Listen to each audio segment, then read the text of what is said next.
Hi friends, Karthi Revathi சீரியலேருந்து சூப்பரான promo வந்திருக்கு. நம்ம அதை பற்றி தான் இந்த வீடியோக்குள்ளே நம்ம பார்க்க போகிறோம். வாங்க நம்ம வீடியோக்குள்ளே போகலாம். கார்த்தி வந்து பார்த்தோம்னா அவங்க சந்திரகலாவும் ஸ்டேஷனில் வச்சு பார்க்கவும், அப்போ உடனே வந்து அவங்க கார்த்தி சொல்கிறாங்க, இங்கே பாருங்கள், இப்போ கூட ஒன்று கெட்டு போகலை, நான் சொல்கிறதுங்க, உங்கள் அக்கா வந்து உங்களுக்காக எவ்வளோ தூரம் கஷ்டப்பட்டுருக்குறாங்க. உண்மையில் சொல்லப்போனாக்கி உங்கள் அம்மாவோட கதை முடிஞ்சதுக்கப்புறமா அத்தை தானே அவங்கள வந்து தன்னுடைய பொண்ணு மாதிரி அவங்க வளர்த்தாங்க. அப்படி இருக்கும்போது நீங்கள் அவங்களுக்கு எதுக்காக துரோகம் பண்ணினீங்க அப்படிங்கும்போது, என்னடா எனக்கு அட்வைஸ் பண்ணிகிட்டு இருக்கிறியா என்ன?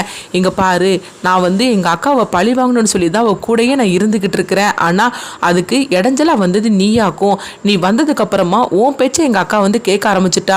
அதனால் வரைக்கும் நான் என்ன சொன்னாலும் சரிதான், அதை காது கொடுத்து கேட்கப்பட்டவ நீ வந்ததுக்கு அப்புறமா நீ சொல்றதுதான் சரி அப்படிங்கிறது வந்து உன்னுடைய அராஜகம் தான் கூடி போச்சுது. என்ன ஒரு மனுஷியா கூட அவன் மதிக்காம விட்டுட்டா, அவளை நான் சும்மா விட்டுருவேனா என்ன? அதுக்காக தான் உன்னை அந்த வீட்டை விட்டு அனுப்புறதுக்காக நானும் ஒவ்வொரு தடவையும் முயற்சி பண்ணினேன். ஆனால் கடைசியில் என்ன பண்றதுக்கு அது நடக்காம போச்சுது. அதனால தான் கடைசியாட்டு ஒன்னையே ரேவதியை பிரிக்கணும்னு சொல்லிக்கிட்டு டைவர்ஸ் வரைக்கும் நான் கொண்டுட்டு போனேன். அதில் நான் ஜெயிச்சும் காட்டினேன். ஆனால் என்ன பண்ணுறதுக்கு, கோர்ட்டில் 6 மாதம் வந்து நீ சேர்ந்து இருக்கணும்னு சொன்னனால தான் நீ திரும்பவும் இந்த வீட்டுக்குள்ளே வந்துட்ட.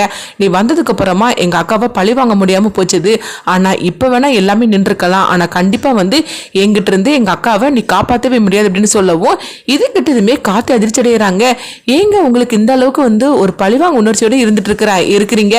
அவங்க அக்கா உங்களுக்கு என்ன பண்ணுனாங்க? உண்மை சொல்ல போனாக்கி உங்களை நல்லா தானே பார்த்துக்கிட்டாங்க. நீங்கள் ஏன் இந்த அளவுக்கு அவங்கள பழி வாங்கணும்னு சொல்லிக்கிட்டு இப்படி துடிக்கிறீங்கன்னு எனக்கு தெரியல. ஆக மொத்தத்தில் நீங்கள் திருந்தவே மாட்டீங்களா அப்படின்னு சொல்லிக்கிட்டு கார்த்தி போகவும், அப்போ சந்திரகலா வந்து நினைக்கிறாங்க, என்ன 2 பேரும் சேர்ந்து உள்ள போட்டுட்டீங்களா, நான் வெளியே வந்தே தீருவேன், வந்ததுக்கு அப்புறமா உங்களுக்கு இருக்கு அப்படின்னு சொல்லிட்டு இருக்கவும், அடுத்தது அங்கே பார்த்தோம்னா முத்துவேலை தான் காட்டுறாங்க. அப்போ மயில்வாகனம் வந்து அவங்க மோட்டர் ரூமுக்குள்ளே முத்துவேலை அடைச்சி வச்சிருக்கிறாங்களா, அந்த ரூமை திறந்து விடுறாங்க. திறந்து விட்டதுமே அப்போ அவங்க கை காலெல்லாம் கட்டி இருந்ததெல்லாம் கழட்டி விட்டுட்டு இருக்கும் போது அப்போ முத்துவேல் சொல்கிறாங்க, என்ன இந்த மாதிரி ரூமுக்குள்ளே அடைச்சி வச்சுக்கிட்டு என்னென்னலாம் பண்ணியிருக்கீங்களோ தெரியல அப்படிங்கும்போது, ஆமாம் இவன் வந்துட்டா மட்டும் நீ என்ன பண்ணிட முடியும்? எங்க பாரு, இப்போ சந்திரகலாவை உள்ள தெளியாச்சுது, அவள் உள்ள கிடக்குற அப்படிங்கவும், இது கெட்டதுமே முத்துவேல் அதிர்ச்சி அடைகிறாங்க. என்னடா பண்ணி வச்சிருக்கிறீங்க மருமகள் அப்படிங்கும்போது, உன் மருமக பண்ணின காரியத்துக்கு எங்கே இருக்கணுமோ அவள் இப்போ அங்கே போய் சேர்ந்துட்டா. நீயும் கூடிய சீக்கிரத்தில், நீயும் இந்த சிவனாண்டியும் கூடிய சீக்கிரத்தில் அந்த இடத்துக்கு தான் போக போறீங்க, கொஞ்சம் வெயிட் பண்ணுங்க, அதுக்கப்புறம் நாங்களே உங்களை வந்து அனுப்பி வச்சிருந்தோம் அப்படின்னு சொல்லவும், இது கெட்டதுமே முத்துவேல் அதிர்ச்சி அடைகிறாங்க. அடுத்தது அங்கே பார்த்தோம்னா வந்து அவங்க கார்த்தியை தான் காட்டுறாங்க. அப்போ கார்த்தி வந்து சந்திரகலா பற்றி நினச்சிட்டு இருக்கும்போது அப்போ இங்கே ரேவதி வராங்க. வந்ததுமே, என்ன கார்த்தி என்னாச்சுது, எதுக்காக இங்கே வந்து இருந்துட்டு இருக்கிற அப்படின்னு சொல்லிக்கிட்டு இருக்கும்போது அப்போ கார்த்தி வந்து சொல்கிறாங்க, என்ன இருந்தாலும் சரி தான் சந்திரகலாவை இப்படி உள்ள தள்ளியாச்சுது. ஆனாலும் வந்து எனக்கு வருத்தமாக தான் இருக்குது. ஏன்னா உங்கள் அம்மா வந்து எந்த அளவுக்கு அவங்க மேலே பாசம் வச்சுருந்தாங்கன்னு எனக்கு தெரியும் அப்படிங்கும்போது உடனே ரேவதி சொல்கிறாங்க, அவங்கள பற்றியே நீ நினச்சி வருத்தப்பட்டுட்டு இருக்கிற, அவங்க உனக்கு எந்த அளவுக்குலாம் துரோகம் பண்ணியிருக்கிறாங்க, சொல்ல பொண்ணாக்கி உன் கதையை கூட முடிக்கிறதுக்காக போனாங்க, அவங்கள போய் நீ இந்த அளவுக்கு நினச்சிட்டு அப்படிங்கும்போது, இங்கே பாரு, அது அவங்களுடைய குணம், இது என்னுடைய குணம். அது மட்டும் இல்லாமல் அத்தைக்காக தான் பார்க்க வேண்டியதாக இருக்குது. உண்மையிலேயே வந்து அத்தை வந்து அவங்கள உள்ள தள்ளும் போது கண்டிப்பாக அவங்க சந்தோஷமாகவே இருந்திருக்க மாட்டாங்க. ஆனால் என்ன பண்ணுறதுக்கு, அவங்க இப்படி மோசமானவங்களாம் இருக்கிறாங்களே, அத்தை எந்த அளவுக்கு அவங்க மேலே பாசமாக இருந்தாங்களோ, ஆனால் அந்த அளவுக்கு வந்து அவங்க பழி உணர்ச்சியோட இருந்துட்டு இருக்கிறாங்களே அப்படின்னு சொல்லும் போது, அவங்க எப்படியாவது திருந்துவாங்கன்னு சொல்லி தான் நானும் வந்து அவங்களுக்காக ஒவ்வொரு தடவையும் வாய்ப்பு கொடுத்தேன். ஆனால் கடைசியில் அவங்க இந்த அளவுக்கு போவாங்கன்னு சொல்லி நான் எதிர்பார்க்கவே இல்லை அப்படிங்கும்போது அப்போ ரேவதி சொல்கிறாங்க, அங்கே பாரு கார்த்தி, நீ அவங்கள பற்றி நினைக்கிற அளவுக்குலாம் அவங்க வந்து ஒருத்தே கிடையாது, அதனால அவங்கள நினச்சி நீ ஃபீல் பண்ணிட்டு இருக்காது அப்படிங்கவோ.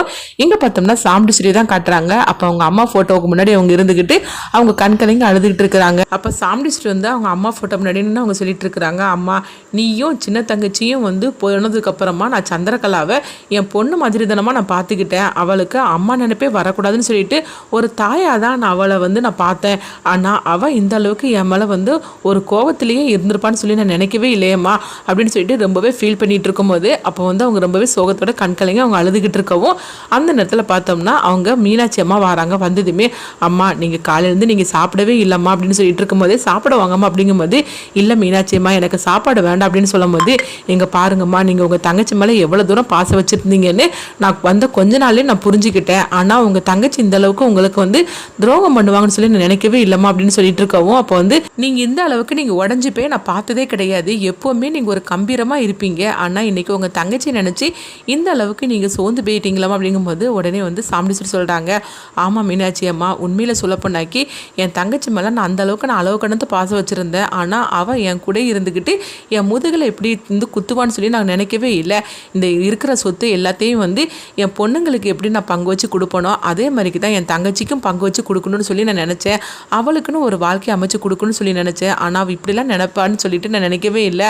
அவள் புருஷன் கூட சேர்ந்து வாழணும்னு என்கிட்ட ஒரு வார்த்தை சொல்லியிருந்தா நானே அவங்க 2 பேரையும் சேர்த்து வச்சுருப்பேன், ஆனால் அவள் அப்படிலாம் சொன்னதே கிடையாது. அதனால தான் அந்த சிவனாண்டி கூட வாழறதுக்கு அவளுக்கு இஷ்டம் இல்லை போலுக்குன்னு சொல்லிட்டு நானும் வந்து விட்டுட்டேன். ஆனால் அவள் இப்படிலாம் கூடயே இருந்துக்கிட்டு குளிப்பறிப்பான்னு சொல்லி நான் நினைக்கவே இல்லை. அவளை அப்படி உள்ள அதாவது அனுப்பணும்னு சொல்லி அவங்க வந்து கூட்டிகிட்டு போகும்போது எனக்கு எவ்வளோ இருந்து தெரியுமா, ஏன்னா எங்கள் அம்மா போனதுக்கப்புறமா எனக்குன்னு இருந்த ஒரே சொந்தம் என் தங்கச்சி மட்டும்தான்.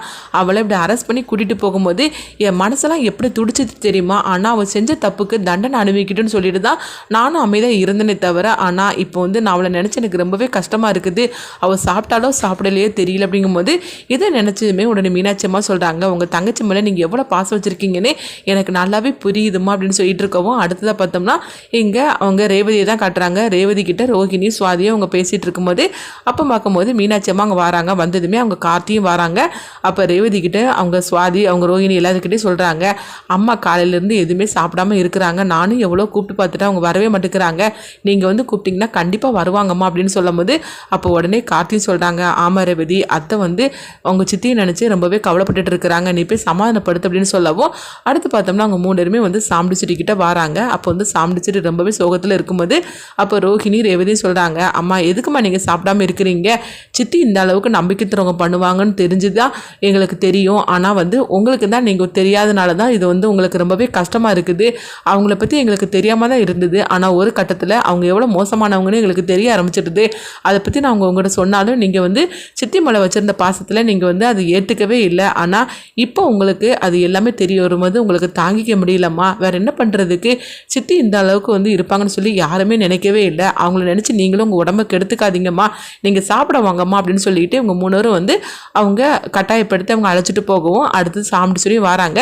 அடுத்து பார்த்தோம்னா சாமுண்டீஸ்வரி சாப்பிட உட்காருதாங்க. அப்பவும் சாப்பிடாம இருக்கவும் அப்போ அவங்க பொண்ணுங்க எல்லாருமே வந்து அவங்க சாமுண்டீஸ்வரிக்கு சாப்பாடை ஊட்டி விடும்போது இதை வந்து கார்த்தி பார்த்துட்டு அவங்க சந்தோஷப்பட்டுட்டு இருக்கிறாங்க. அடுத்தது அவங்க பொண்ணுங்களுக்கும் வந்து சாமுண்டீஸ்வரி தான் கையால் வந்து சாப்பாடை ஊட்டி விடுதாங்க.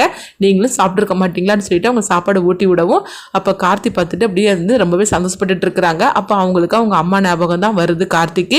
அடுத்ததாக பார்த்தோம்னா ரேவதி வந்து கார்த்திக்கிட்ட சொல்கிறாங்க, கார்த்தி அம்மா வந்து எவ்வளோ ஃபீல் பண்ணிட்டு இருக்காங்க தெரியுமா சித்தியை நினச்சி, ஆனால் என்ன பண்ணுறதுக்கு சித்தி அந்த மாதிரிக்கு நல்லவங்க கிடையாது அப்படின்னு சொல்லிட்டு இருக்கும்போது இப்போ ரேவதி சொல்கிறாங்க, இவங்க கார்த்தி சொல்லிட்டு இருக்கிறாங்க, ரேவதி நீ சொல்கிறது கரெக்டு தான், ஆனால் உங்கள் அம்மாவால் இதை தாங்கிக்க முடியாது, ஏன்னா அவங்க வந்து அவங்க அந்த அளவுக்கு வந்து அவங்க மேலே பாசம் வச்சுருந்தனால தான் அவங்களால ஏற்றுக்க முடியல, சரி அவங்க கண்டிப்பாக வந்து கொஞ்சம் கொஞ்சமாக சரியாயிருவாங்கன்னு சொல்லிட்டு இருக்கவும் இங்கே பார்த்தோம்னா சிவனாண்டி தான் காட்டுறாங்க. இப்போ முத்துவேல் வந்து சிவனாண்டி கிட்ட இந்த விஷயத்தை பற்றி சொல்லவும் இது கேட்டது சிவனாண்டி அதிர்ச்சி அடைகிறாங்க. அடுத்தது பார்த்தோம்னா சிவனாண்டியும் முத்துவேலும் வந்து அவங்க சந்திரகலாவை பார்க்கறதுக்காக போகவும் அப்போ சந்திரகலாவை அவங்க ஸ்டேஷனுக்குள்ளே அப்படி பார்த்ததுமே வந்து சந்திரா உனக்கு அந்த நிலம் அப்படின்னு சொல்லி கேட்டதுமே உடனே சந்திரகலா வந்து கண்கலங்க ஆரம்பிச்சுட்டாங்க. என்னை இப்படி உள்ள தள்ளுவா எங்கள் அக்கான்னு சொல்லி நான் கொஞ்சம் கூட நான் கனவுல கூட நான் எதிர்பார்க்கவே இல்லைங்க அப்படிங்கவும் இங்கே பாரு சந்திரா அவளை சும்மா விட மாட்டேன், இப்போமே இப்போ நான் என்ன பண்ணுறேன் பாரு உங்கள் அக்காவை அப்படின்னு சிவனாண்டி கோவத்தில் சொல்லவும் அப்போ சந்திரகலா வந்து தடுக்கிறாங்க. ஃபஸ்ட்டு அவளை பழிவாங்கிறது இருக்கட்டுங்க, இதெல்லாம் கண்டுபிடிச்சி ஆதாரத்தோடு கொடுத்தது அந்த கார்த்தி தானே, அவனை சும்மா விடக்கூடாது அப்படிங்கும்போது அப்போ உடனே முத்துவேலும் சொல்கிறாங்க, ஆமாம் சிவனாண்டி அவனை சும்மா விடக்கூடாது, எனக்கு இந்த விஷயம் தெரிஞ்சதுமே உங்ககிட்ட சொல்கிறதுக்காக தான் நான் வந்தேன், ஆனால் என்னை இந்த ரூமுக்குள்ளே வச்சு அடைச்சி வச்சுட்டு போயிட்டானுங்க, இது எல்லா பிரச்சனைக்கு காரணமே அவன் தான் நம்ம பேசுனது எல்லாத்தையும் வந்து வீடியோ ஆதாரமாக எடுத்து அந்த சாமுண்டீஸ்வரி கிட்ட நம்ம எல்லாரையும் மாட்ட வச்சுட்டான், அவனை சும்மா விடக்கூடாது அப்படிங்கும்போது அடுத்தது பார்த்தோம்னா சந்திரகலா வந்து ஒரு திட்டத்தை போட்டு கொடுக்குறாங்க.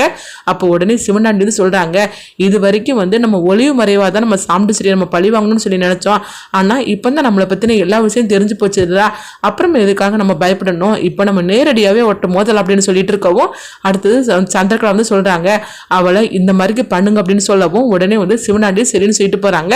அடுத்தவங்க பார்த்தோம்னா கார்த்தி தான் காட்டுறாங்க. அப்போ கார்த்தி வந்து யோசனை பண்ணிட்டு இருக்கும்போது மயில் வாங்கின வராங்க. வந்ததுமே என்னாச்சு கார்த்தி அப்படின்னு சொல்லிட்டு இருக்கும்போது இல்லை சந்திரகலாவும் சிவனாண்டியும் முத்துவேல் இவங்க 3 பேரும் சும்மா இருக்க மாட்டாங்க, கண்டிப்பாக அவங்க அடுத்தது வந்து ஏதாவது ஒரு சூழ்ச்சி பண்ணணும்னு சொல்லிட்டு அவங்க ஆரம்பிச்சிருப்பாங்க அப்படிங்கும்போது என்ன சகல நீ சொல்லிட்டு இருக்கிற அப்படிங்கும்போது ஆமாம் ஏற்கனவே வந்து நம்ம வந்து அவங்களாம் அத்தையை பழிவாங்கன்னு சொல்லி இருந்தவங்க இப்போ நேரடியாகவே அவங்க மோதுவாங்க அப்படின்னு சொல்லவும், அப்போ நீ சொல்கிறத பார்த்தா பயமாக இருக்குது அப்படிங்கும் போது, ஆமாம் அத்தையோட உயிருக்கு கண்டிப்பாக அவங்களால ஆபத்து வரும் அப்படிங்கிறாங்க. அடுத்தது என்னெல்லாம் நடக்க போகுதுன்னு சொல்லி வெயிட் பண்ணி பார்க்கலாம்.